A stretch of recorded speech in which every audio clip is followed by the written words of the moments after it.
Olá, bom dia. Está começando mais um Extra Classe, um programa do Sindicato dos Professores da Rede Privada de Ensino de Minas Gerais, que hoje discute as consequências da crise financeira mundial.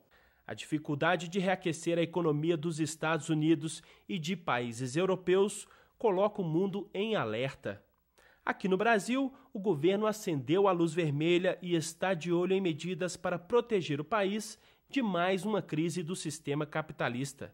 Especialistas recomendam mais investimentos em setores estratégicos e melhores salários para os trabalhadores como forma de estimular o mercado interno e blindar a nossa economia. E quem está aqui conosco para falar sobre este assunto é o William Ricardo de Sá, doutor em Ciência Política e professor do Departamento de Ciências Econômicas da UFMG. Olá, professor. Bom dia, tudo bem? Bom dia, tudo bem. Professor, alguns analistas ainda divergem quanto ao tamanho dessa crise e não se tem uma dimensão exata da turbulência. Na análise do senhor, qual a real situação no momento? O colapso econômico está próximo? Há diversos analistas que acham que sim, que essa crise é uma crise que vai se estender no tempo e vai ganhar em profundidade ainda nos próximos anos. Por quê? Você não tem solução nem para uma saída de crescimento dos Estados Unidos, nem para a maior parte dos países europeus que estão, vamos dizer assim, no seu pior momento econômico. Então, é um cenário a curto e médio prazo, um cenário que ainda deve piorar.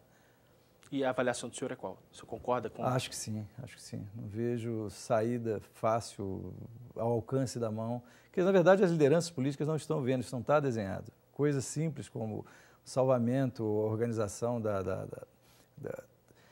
dívida, como lidar com a dívida grega, como lidar com a dívida portuguesa, que são peças pequenas desse tabuleiro, sequer isso está resolvido. Quer dizer, quanto mais o que fazer caso Espanha e Itália, por exemplo, venham a ter sua dívida pública questionada, como se questiona hoje a dívida grega, a dívida portuguesa, a dívida irlandesa, como se garantir uma saída da economia americana do estado de letargia em que ela entrou nos últimos anos. Quer dizer, nada disso está pré-figurado, está desenhado.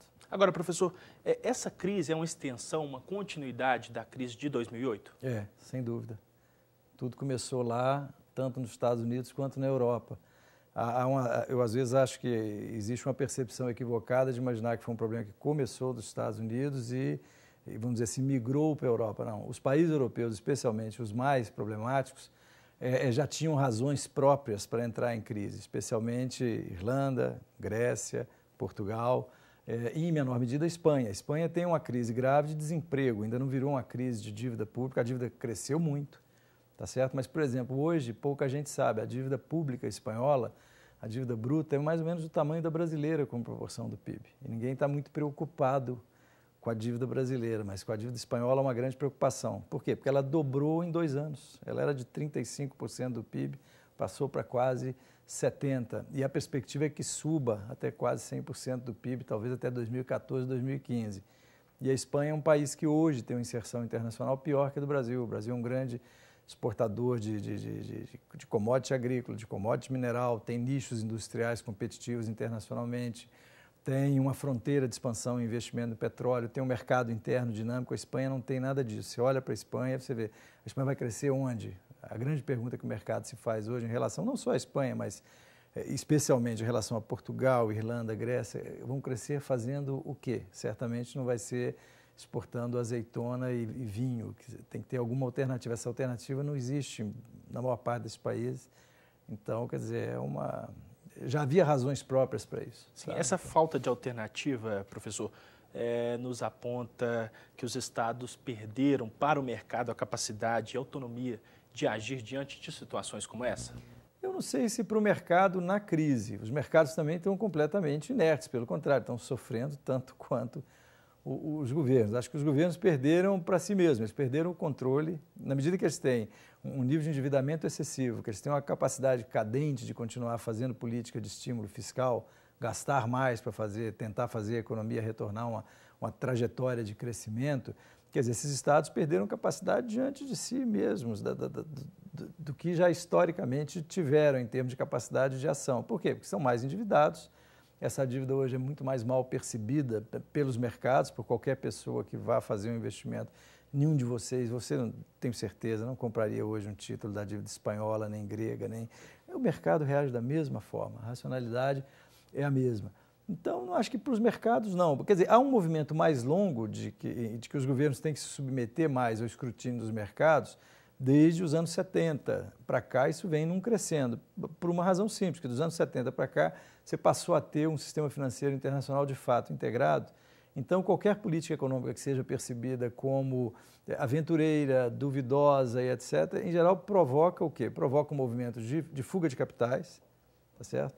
Que é você fugir da moeda daquele país que está visto com suspeição, e isso cria uma série de problemas. Um exemplo recente disso nós tivemos no Brasil, 2002 no Brasil. Nós chegamos a ter um dólar valendo R$4, nós tínhamos um governo que não conseguia colocar a dívida pública no mercado, praticamente nenhum título de renovação, além de 31 de dezembro de 2002.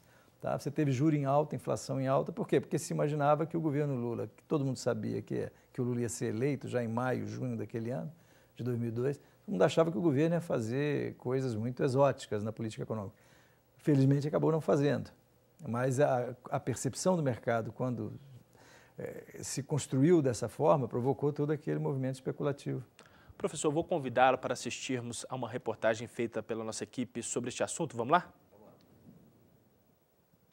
O sobe e desce das ações no mercado financeiro e as incertezas da economia mundial colocam em xeque mais uma vez o sistema capitalista. Os primeiros sinais da atual crise financeira mundial começaram a aparecer em 2008, com o declínio das ações das empresas do mercado imobiliário norte-americano. Hoje, a crise chegou a atingir muitos países da União Europeia. Para diminuir os impactos, os governos ajudaram os setores mais críticos da economia, com pacotes bilionários. Mas o problema passa a ser também político. E o Brasil, como fica nessa história? Essa turma do curso de Economia tem se reunido constantemente para discutir as consequências da crise financeira mundial aqui no país. Bom, o posicionamento do Brasil, né, hoje, como a gente vive numa economia globalizada, é impossível dizer que não vai afetar o Brasil, como vai afetar todos os países, principalmente que está envolvido as maiores economias do mundo. Mas a maior preocupação hoje, eu acho que quem vive economia, estuda economia no Brasil, é da interpretação interna da crise. Para mim, o governo brasileiro vem tomando atitudes muito corretas e pontuais desde 2008, quando foram feitas reduções de tributos e incentivo ao aumento do crédito para ampliar o mercado interno que já estava em crescimento. E agora, no governo Dilma, em 2011, quando, em janeiro, ela já anunciou reduções nos custos dos gastos públicos para conter a inflação que estava em crescimento. Não é que o Brasil não está sendo impactado, ele está sendo impactado, mas numa intensidade menor, pelo fato de estar preparado macroeconomicamente e por ter seu mercado interno em crescimento. Mas não é só isso. Os sintomas da atual situação mundial alteram a dinâmica de investimentos em todo o mundo e podem modificar a articulação entre os países. Para o professor Eduardo, o desfecho dessa crise está longe. Segundo ele, o que estamos vivendo é apenas o início de uma nova realidade mundial, sem uma prévia de como será o futuro. Numa palavra, né, que crise é essa? Eu responderia em termos de um importante teórico, que é o Giovanni Arrighi, né, que vai caracterizar momentos como esse como momentos de turbulência sistêmica. Né? Então, estamos conhecendo uma combinação de expansões financeiras num centro declinante em termos de hegemonia e a ascensão de candidatos, né, a novos centros hegemônicos, e esses momentos de turbulência sistêmica, né, esses acontecimentos como que nós estamos vendo e como nós continuaremos a ver, né, isso acho que é importante porque é um momento que não tem uma solução simples, nós estamos nos encaminhando para um mundo muito mais multipolar, né, e, portanto, muito mais complexo. Né? Então, nós temos uma grande fase de turbulência sistêmica que é o que caracterizaria, né, esse nosso momento. Né?